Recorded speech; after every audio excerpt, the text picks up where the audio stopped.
चतुर लड़की और राजा की कहानी। एक बार एक गरीब आदमी राजा के पास आया।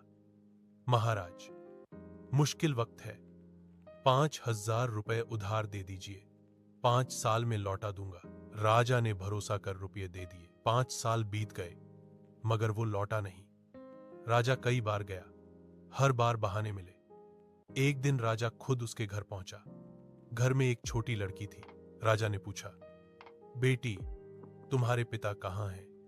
लड़की बोली, स्वर्ग का पानी रोकने गए हैं। राजा ने पूछा, भैया। लड़की बिना झगड़ा किए झगड़ा करने गए हैं। राजा हैरान, मां कहाँ है? लड़की 1 से 2 करने गई हैं। और तुम?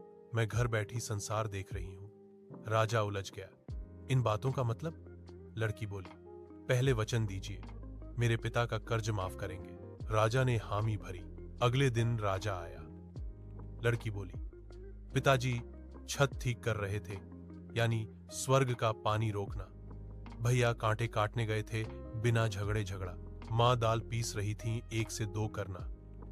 मैं चावल पका रही थी, एक दाना देखकर पूरा संसार देखना। राजा मुस्कुराया, बेटी, तुम तो बहुत बुद्धिमान हो। फिर पूछा, ये कल क्यों नहीं बताया? लड़की बोली, कल बताने पर भात जल जाता और कोई गवाह नहीं होता। आज सबके सामने कहने से सबको यकीन हो गया। राजा प्रभावित हुआ।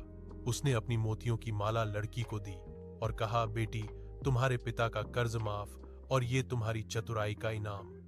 राजा मुस्कुराते हुए बोला, गरीबी नहीं, समझदारी इंसान को महान बनाती है। अगर आपको ये कहानी पसंद आई हो तो लाइक करें, शेयर करें और जादुई कहानियां चैनल को सब्सक्राइब करें।